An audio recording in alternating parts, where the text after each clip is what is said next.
السلام علیکم ورحمۃ اللہ وبرکاتہ۔ محترم حضرات و خواتین، اپنے دین و دنیا دونوں سے باخبر رہیں۔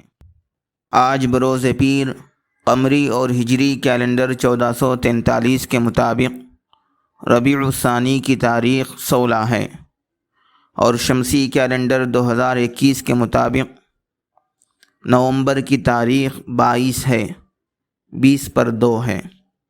إن الصلاة كانت على المؤمنين كتابا موقوتا۔ بے شک نماز کا مومنوں پر اوقات مقررہ میں ادا کرنا فرض ہے۔ تو چلیے ہم نمازوں کا اہتمام شروع کریں اور اگلی 5 نمازوں کے اوقات نوٹ کریں۔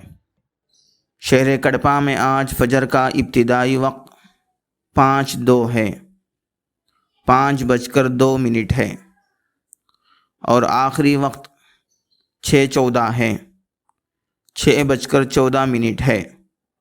اس کے 1 منٹ بعد طلوع آفتاب ہے۔ ظہر کا ابتدائی وقت 12:01 ہے، 12:01 ہے۔ عصر کا ابتدائی وقت 4:09 ہے، 4:09 ہے۔ مغرب کا ابتدائی وقت 5:50 ہے، 5:50 ہے۔ عشاء کا ابتدائی وقت 7:01 ہے، 7:01 ہے۔ عشاء کا آخری وقت 4:57 ہے، 4:50 ہے، اور سحری کا آخری وقت بھی یہی ہے۔ آج کی نصیحت کے طور پر نماز کے سنتوں میں سے ایک سنت نوٹ فرما لیں۔ قید اخیرہ میں مقتدی کو امام کے ساتھ سلام پھیرنا سنت ہے۔ قید اخیرہ میں مقتدی کا امام کے ساتھ سلام پھیرنا سنت ہے۔ آخر میں نوٹ فرما لیں کہ 5 وقتہ نمازوں کے اوقات 3 دن پیر، منگل اور چہارشنبہ کے لیے ہیں۔ من جانب دفتر محکمہ شرعیہ اسلامیہ، مسجد فاطمۃ الزہراء، محل نقاش، کڑپا، آندھرا پردیش۔ بسم اللہ الذی لا یضر مع اسمہ شیء فی الارض ولا فی السماء وہو السمیع العلیم۔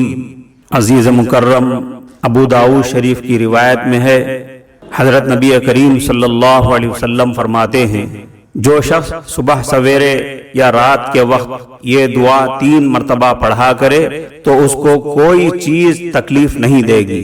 ایک دوسری روایت میں ہے کہ جو شخص ان کلمات کو صبح کے وقت کہے، شام تک اس کو کوئی ناگہانی بلا نہ پہنچے گی۔ اگر شام کو کہے تو صبح تک کوئی مصیبت نہ پہنچے گی۔ اب آپ اس کو دھیرے دھیرے پڑھتے جائیں۔ بسم اللہ الذی لا یضر مع اسمہ شیء فی الارض ولا فی السماء وہو السمیع العلیم۔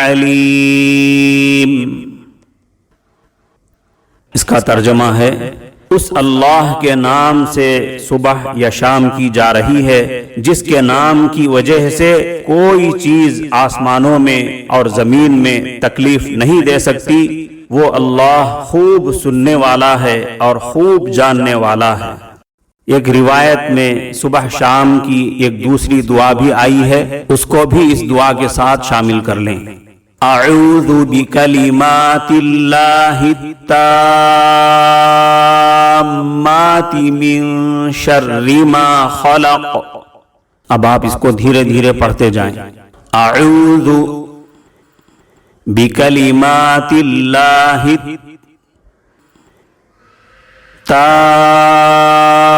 التامات من شر ما خلق۔ اس کا ترجمہ ہے، میں اللہ کے پورے کلمات کے ساتھ پناہ چاہتا ہوں ہر اس چیز کی برائی اور شر سے جو اس نے پیدا کیا۔ عزیز مکرم، صبح شام یہ دعا پڑھتے رہیں اور اپنے بچوں کو بھی پڑھاتے رہیں تاکہ آپ اور آپ کے تمام افراد خانہ ہر قسم کی تکلیف اور ہر قسم کے حادثے اور بلا سے بچتے رہیں۔